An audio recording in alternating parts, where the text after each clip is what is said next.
Hello my dear students, welcome back in Brinda classes. This is Divya, your maths teacher. So students, let's start today's class.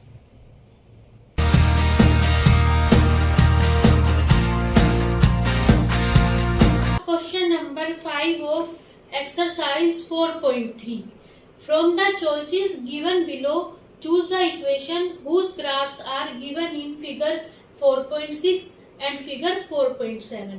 यहाँ पे हमें दो figure दी गई हैं, एक figure 4.6 है और एक है फिगर 4.7।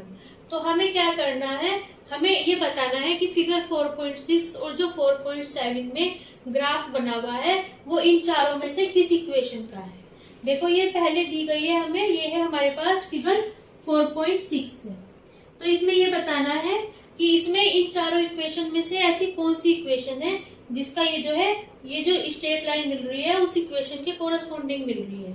तो देखो इसका क्या कंसेप्ट होता है, जिस भी इक्वेशन का ये ग्राफ होगा तो उस इक्वेशन को जो है ये जो पॉइंट्स मिल रहे हैं हमें, इसमें 3 पॉइंट दिए हुए हैं, वो उस इक्वेशन को सेटिस्फाई करेंगे।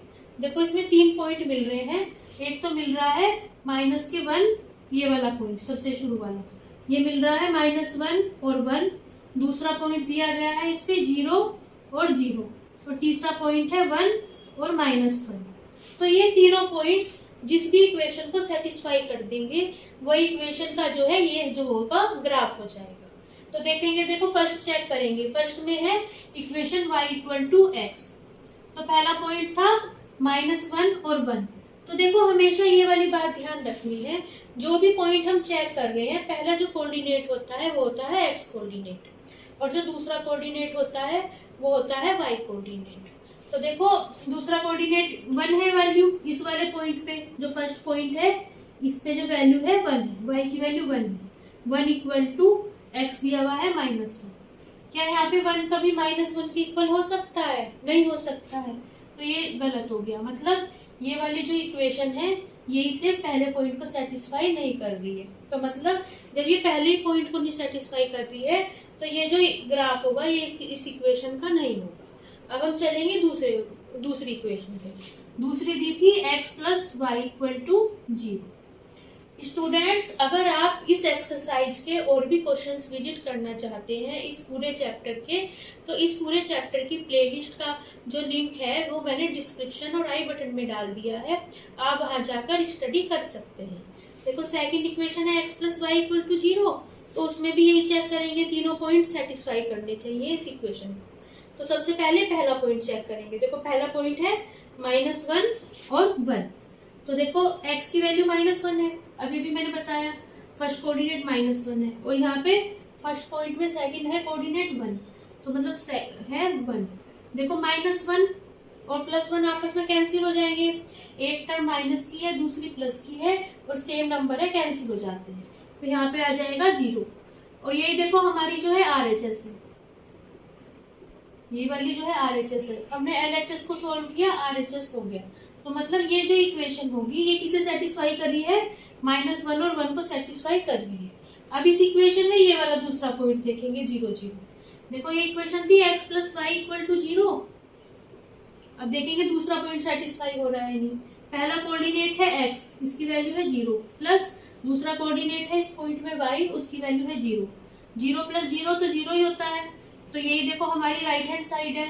तो मतलब ये वाला पॉइंट भी इस इक्वेशन को सेटिस्फाई कर रहा है। अब देखेंगे थर्ड पॉइंट। देखो इक्वेशन थी x + y = 0, थर्ड पॉइंट था 1 और -1।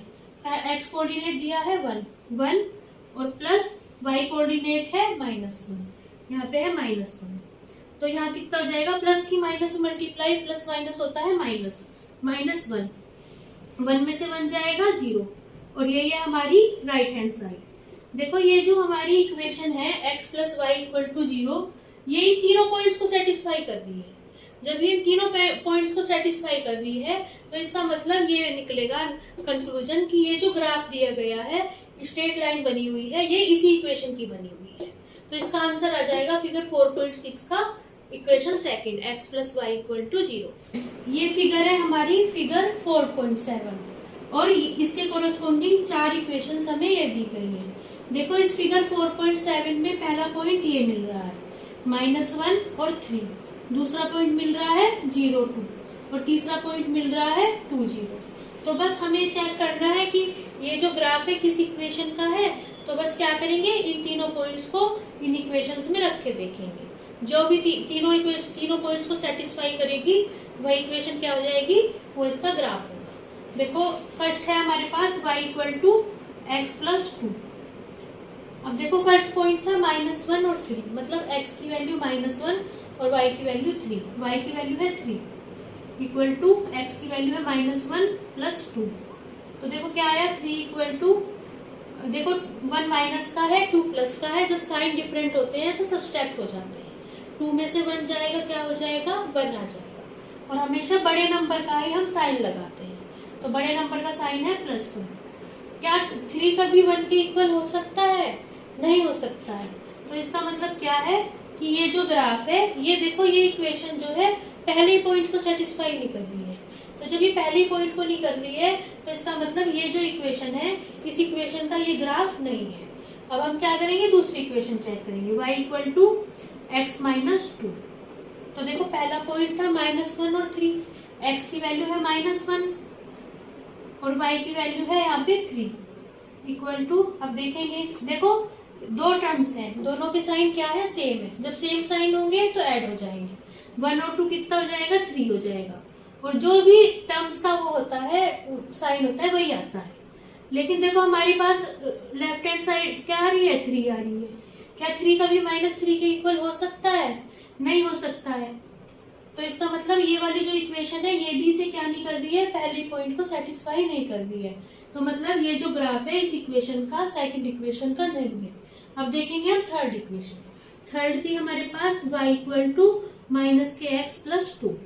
इसमें फर्स्ट चेक करेंगे, y की वैल्यू है 3 = x की वैल्यू है -1 + 2। तो आ जाएगा 3 देखो माइनस की माइनस मल्टीप्लाई होगी, माइनस माइनस हो जाएगा प्लस, प्लस के 1 + 2। अब 3 कितना आ जाएगा, 1 और 2 कितना हो जाएगा, दोनों के साइन सेम है, प्लस के ऐड हो जाएंगे, 1 और 2 3 हो जाएगा। तो +3 लिखो या 3 लिखो, एक ही बात है। देखो left hand side right hand side के इक्वल आ गई। इसका मतलब ये वाली इक्वेशन फर्स्ट पॉइंट को सेटिस्फाई कर रही है। अब हम देखेंगे क्या ये इक्वेशन सेकंड पॉइंट को सेटिस्फाई कर रही है। इक्वेशन थी y = x - 2। सेकंड पॉइंट में जो है x की वैल्यू है 0, फर्स्ट कोऑर्डिनेट x कोऑर्डिनेट होता है, और सेकंड कोऑर्डिनेट की वैल्यू है 2, मतलब y की वैल्यू है 2 = -0 + 2। अब देखो यहाँ पे क्या हो रहा है, 0 को किसी में भी ऐड करो या सब्ट्रैक्ट करो कोई फर्क नहीं पड़ता। तो 0 वाली टर्म जो है हम स्किप कर देते हैं। यहाँ कितनी बच जाएगी, केवल दूसरी टर्म बच जाएगी। यहाँ जाएगा +2 +2 लिखो या 2 लिखो, एक ही बात है, तो 2 लिख लेते हैं। देखो 2 की वैल्यू 2 के इक्वल आ गई, left hand side right hand side के इक्वल आ गई। मतलब ये जो थर्ड इक्वेशन है सेकंड पॉइंट को भी सेटिस्फाई कर रही है। अब देखेंगे क्या थर्ड पॉइंट को कर रही है। तो देखो इक्वेशन थी y = -x + 2। थर्ड पॉइंट है, x की वैल्यू है 2, तो -2 और y की वैल्यू है 0 = -2 + 2। देखो दोनों टर्म सेम है, एक माइनस की एक प्लस की, तो आपस में कैंसिल हो जाती है। जब ये आपस में कैंसिल हो जाएंगी तो कितना आ जाएगा, 0 आ जाएगा। यहाँ पे देखो 0 की वैल्यू 0 के इक्वल आ गई। तो इसका मतलब ये जो इक्वेशन है ये थर्ड पॉइंट को भी सेटिस्फाई कर रही है। अब ये इक्वेशन क्योंकि तीनों पॉइंट्स को सेटिस्फाई कर रही है, तो इसका मतलब ये जो ग्राफ बना है ये इस इक्वेशन का है, थर्ड का, y = -x + 2।